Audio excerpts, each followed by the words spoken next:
নমস্কার বন্ধুরা, শুভ সকাল। পুষ্পর বাঙাল হেসেলে আপনাদের সবাইকে স্বাগত। আজ আমি বানিয়ে দেখাবো একটা হেলদি জলখাবার, ব্রেড আর ডিম সিদ্ধ দিয়ে।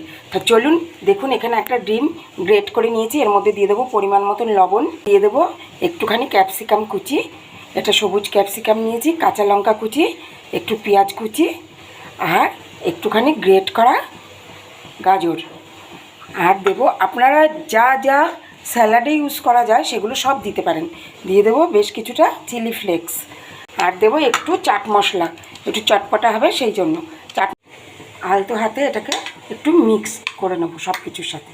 ডিম সেদ্ধ এত টেস্টি হয় না এটা খেতে। আর গাজর, কাঁচা লঙ্কা, পেঁয়াজ সব একসাথে মিক্সড করে নিলাম। এখানে দেখুন ব্রেডটাকে মাঝখান দিয়ে ফালি করে নিয়েছি। এক পিস করে চিজের স্লাইস দিয়ে দেবো, দিয়ে আর এটা দিয়ে দেবো। আপনারা টিফিনেও এটা দিতে পারেন, বাচ্চাদের স্কুলে আর অফিস টিফিনেও দিতে পারেন। সন্ধ্যাবেলা মুখরোচক কিছু খেতে ইচ্ছা করলে এটা খেয়ে দেখতে পারেন। হেলদি তো বটেই, স্বাস্থ্যকরও। এবার এইভাবে একটা ব্রেড দিয়ে চেপে দেবো। আরেকটা বন্ধুরা আমি হাত দিয়ে করে দেখিয়ে দিচ্ছি। এই যে দেখুন, এইভাবে দিলাম চিজটা।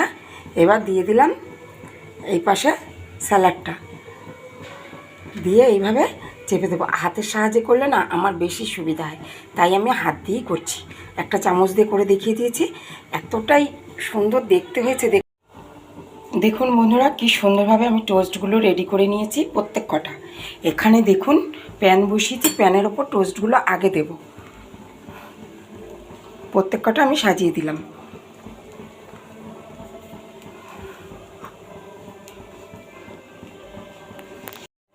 এইবার দিয়ে দেবো মিডিলে কিছুটা বাটার, দিয়ে আমি এটা এপিট ওপিট করে হালকা ফ্রাই করে নেব। বাটারটা পরে দেওয়ার কারণ, বাটারটা যদি আগে দিতাম উড়ে যেত, বেশি গরম হয়ে গেলে বাটার না উড়ে যায়, সেই জন্য আমি এইভাবে দিলাম। দিয়ে এবার উল্টে পাল্টে লালচে করে একটু ভেজে নিলেই রেডি হয়ে যাবে।